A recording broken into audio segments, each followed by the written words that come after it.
네, 1교구의 귀한 찬양에 감사드립니다. 하나님이 사랑의 눈으로 나를 보신다는 가사가 큰 위안이 됩니다. 오늘 저는 함께 꾸고 싶은 꿈에 대해서 이야기하려고 합니다. 우리가 같이 함께 꾸었으면 하는 것, 그것은 바로 좋은 교회에 대한 꿈입니다.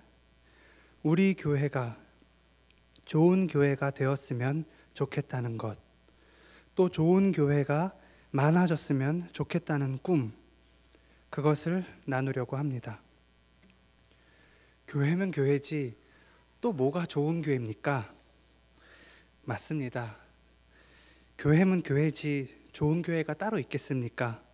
그래서 저도 좋은 교회는 그냥 교회다운 교회가 좋은 교회라고 생각합니다.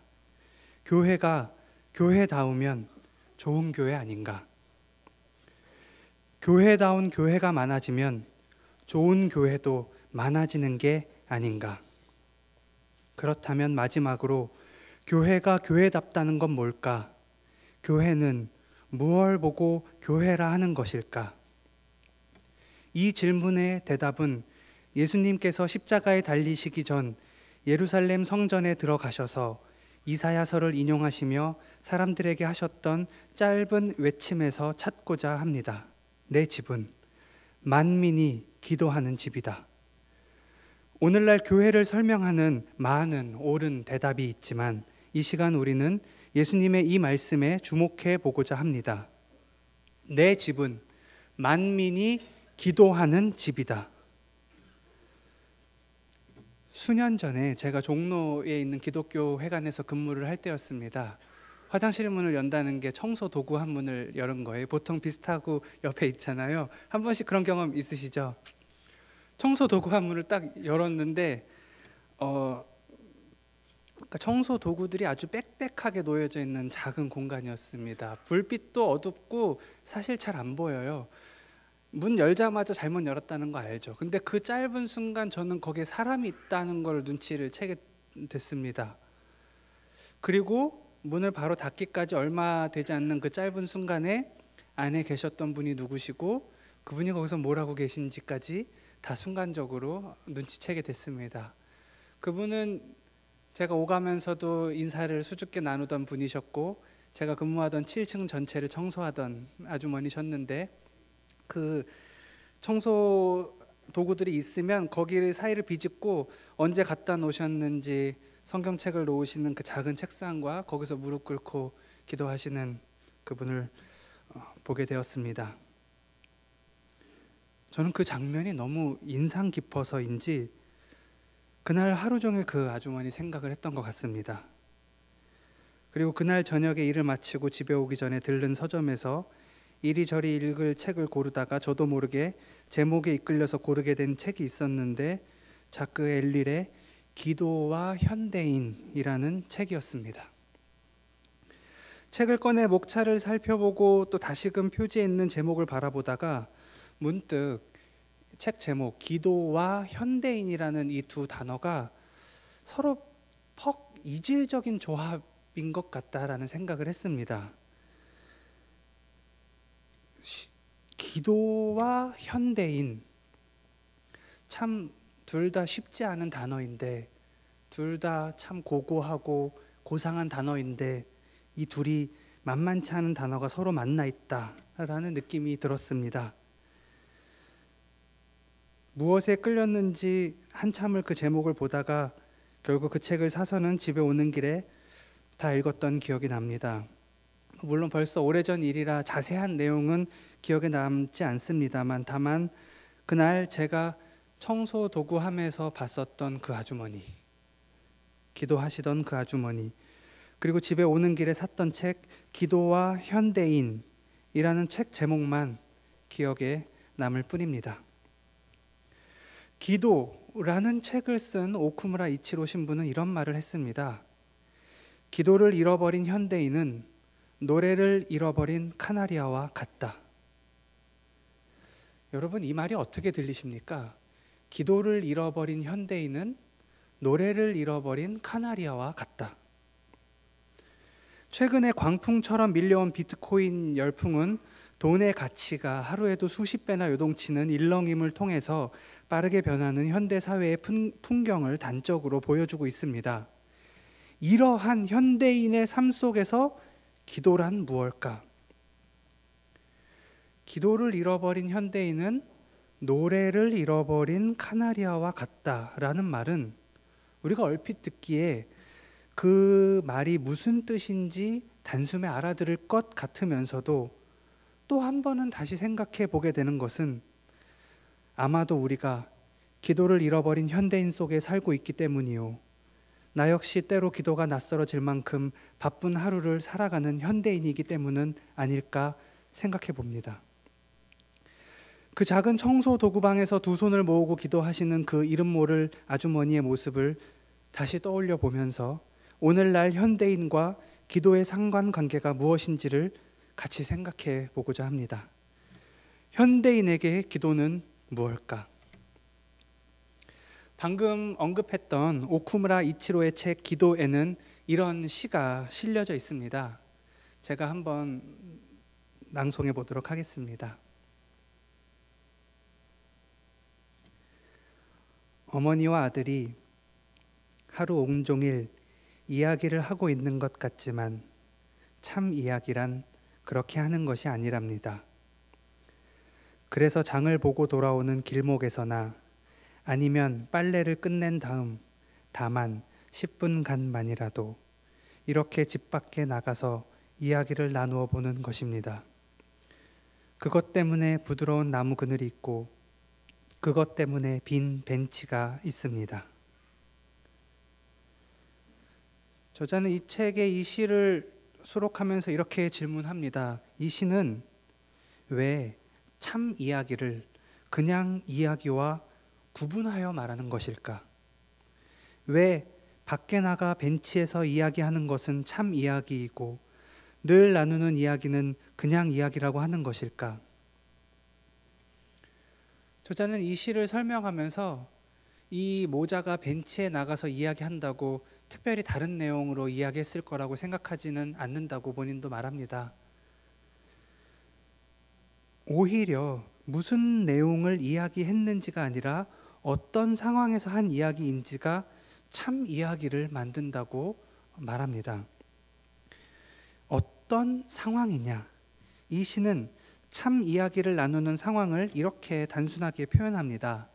다만 10분간만이라도 이렇게 집 밖에 나가서 다만 10분이라도 좋다는 것입니다. 이야기하는 내용이 같아도 좋다는 것입니다. 다만 10분이라도 집 밖에 나가서 벤치에 앉아 또는 그늘에 앉아 사랑하는 사람들 간에 대화를 나누는 것이 그것이 참 이야기라는 것입니다. 무슨 용무가 있어서가 아니라 이야기하기 위한 이야기, 같이 있고 싶어서 또 이야기하는 그게 그 자체로 기쁨이어서 그냥 서로 이야기하고 싶어 내는 그 10분의 틈이 참 이야기라는 것입니다. 그렇다면 참 기도란 무엇일까?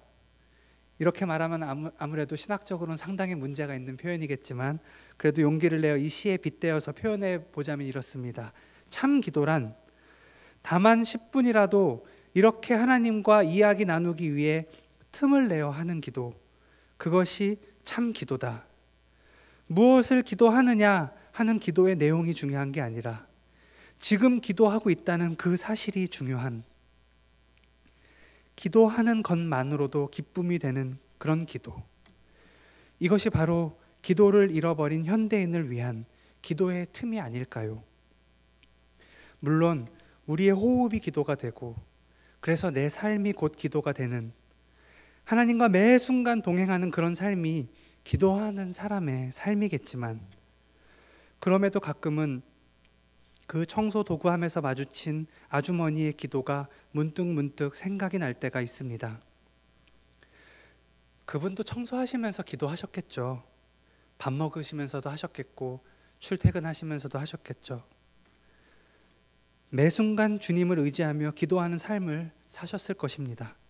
그럼에도 굳이 그 작은 방에 들어가 무릎을 꿇고 손을 모으고 기도하셨던 그 아주머니의 기도가 생각납니다.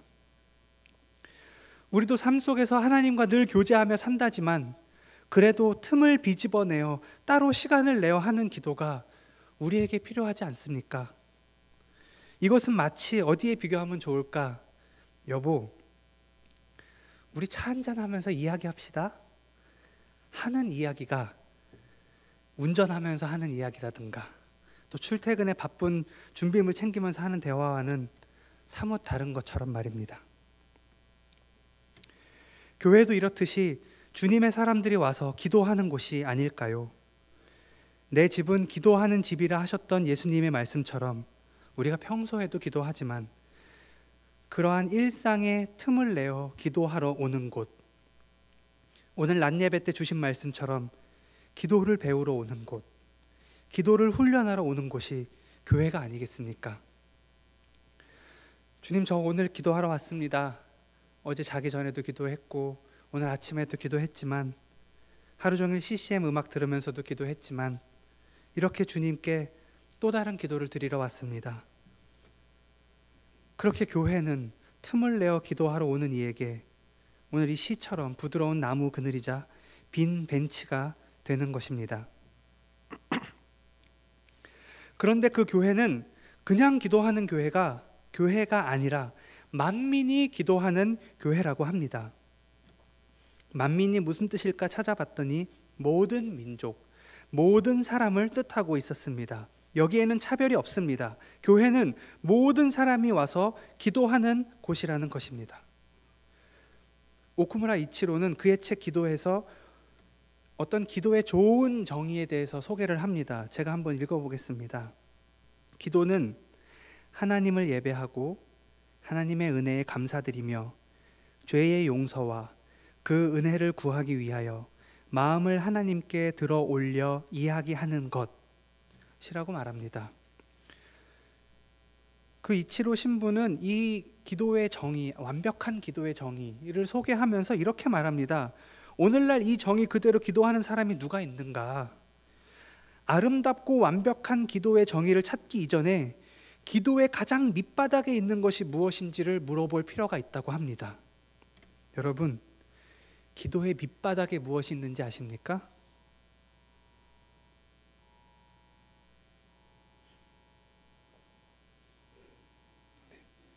건조주의보죠? 네. 그러니까 이렇게 좋은 기도의 정의가 있지만 이러한 정의보다 기도의 근간을 이루는, 기도가 기도되게 하는, 기도하는 사람이라면 누구나 가지고 있는 이 기도의 밑바닥에 있는 게 무엇이냐? 그는 기도의 밑바닥에는 하나님을 찾는 마음이 있다고 합니다. 그리고 이 밑바닥의 기도, 곧 하나님을 찾는 마음의 기도는 비단 크리스찬에게만 있는 것은 아니라고 합니다. 하나님을 찾는 마음은 하나님을 잃어버린 사람의 고민 속에서도 드러난다. 마음의 상처에서 흘러나오는 인간의 연약한 탄식 속에서도 이 기도의 밑바닥은 존재한다. 유한한 인간이 찾는 영원하신 분에 대한 그리움과 갈망 속에도 이 마음이 있다고 합니다. 그는 그것을 기도 이전의 기도라고 부릅니다. 기도 이전의 기도.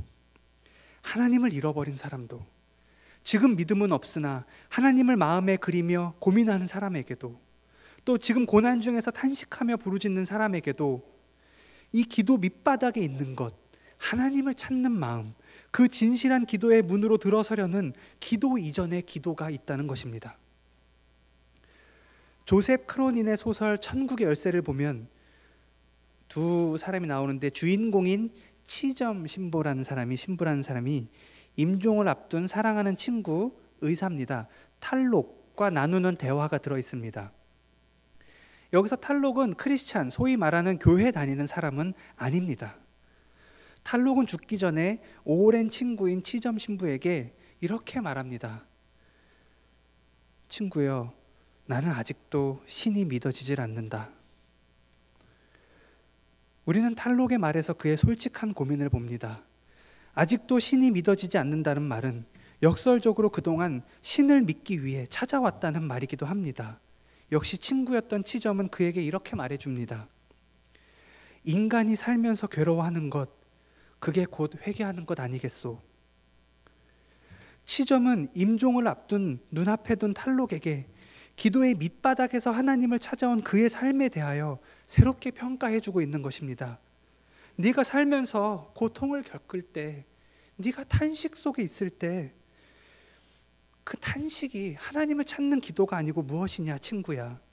우리 인간은 누구나 연약하기에 기도하는 인간일 수밖에 없단다.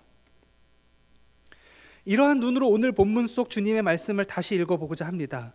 내 집은 만민이 기도하는 집이다. 만약 이 구절을 안 믿는 사람, 특히 가난하고 병든 사람이 듣는다면 어떻게 들릴까요? 상상해 봤습니다. 교회는 모든 사람이 기도하러 가는 곳이래. 가난한 사람도, 고난 중에 있는 사람도 다 누구나 기도할 수 있는 곳이래. 그래? 나 같은 사람도 기도하러 가도 돼? 오늘날 이런 교회가 필요하지 않을까? 만민이 기도하는 곳으로서의 교회, 누구나 와서 자신의 마음을 털어놓고 하나님을 찾는 그 밑바닥의 기도를 드릴 수 있는 교회.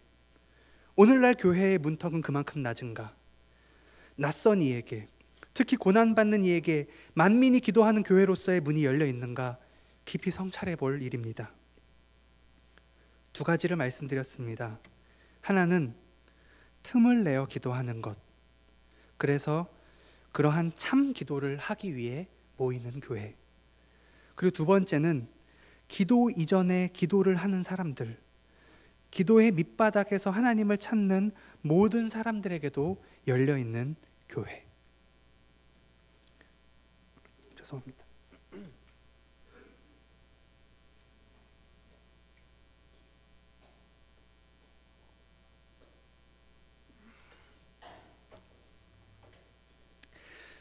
마지막으로 오늘 이 본문은 읽기에 따라서 전혀 새롭게 읽을 수 있는 본문이라는 점을 같이 짚어보고 싶습니다.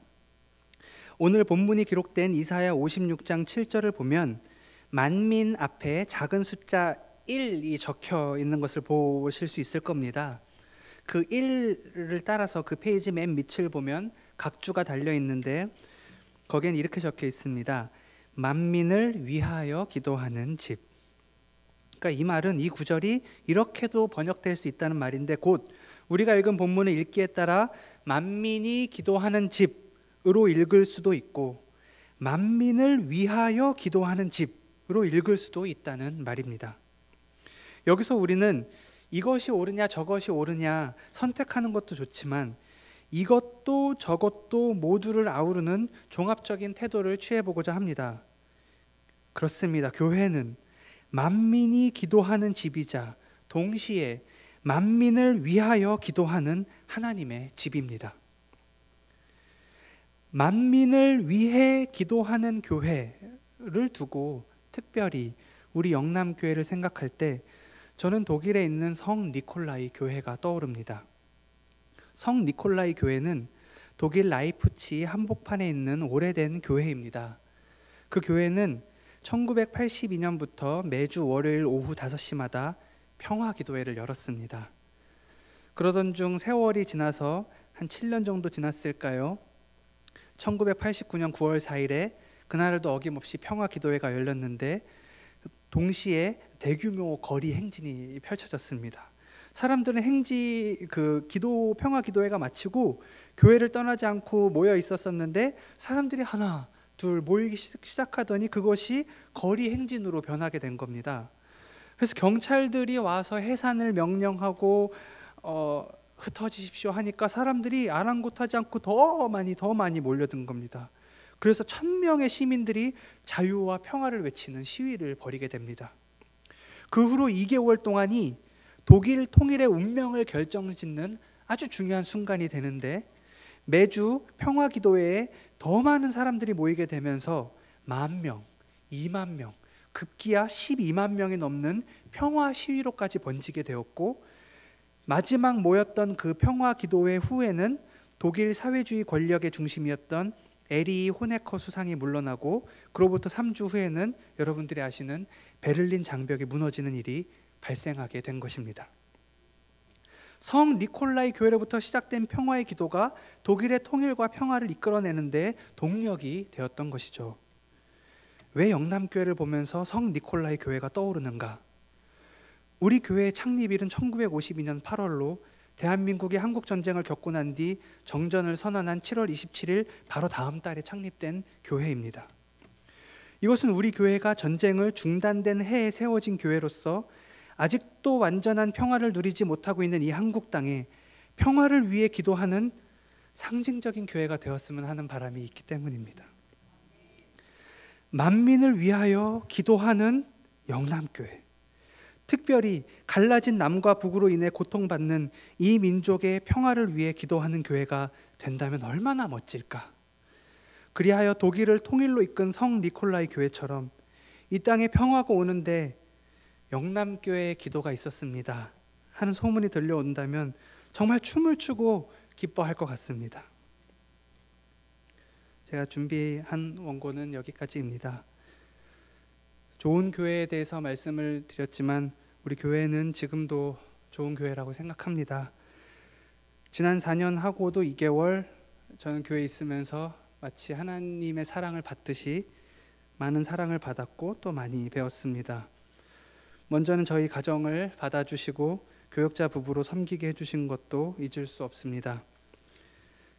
맡겨주신 일들을 잘 감당해야 되는데 그러지 못해서 조용히 물러나려고 했는데 이렇게 설교의 기회를 한 번 더 주셔서 몸둘 바를 모르겠지만 그래도 감사히 여기고 지금도 좋은 우리 교회, 더 좋은 교회 되기를 바라는 마음에서 이 말씀을 나눴습니다. 주님께서 부족한 부분은 제해 주시고 필요한 말씀만 남겨주시기를 바랄 뿐입니다. 같이 기도드리겠습니다. 하나님, 우리 교회가 기도하는 교회가 되기를 원합니다. 바쁜 생활 속에서도 틈을 내어 기도를 배우고 훈련하는 기도하는 교회가 되게 해주십시오. 또한 우리 교회가 모든 사람들, 특히 가난하고 고난 중에 있는 이들에게 기도의 처소가 되어주며 그들과 함께 기도하고 예배하는 좋은 교회가 되게 해주십시오. 또 이 땅의 전쟁의 아픔을 치유하고 참된 평화가 오기를 기도하는 교회가 되게 해주십시오. 만민이 기도하는 교회, 만민을 위하여 기도하는 교회가 되어 하나님의 영광을 드높이게 해주십시오. 예수님의 이름으로 기도합니다. 아멘.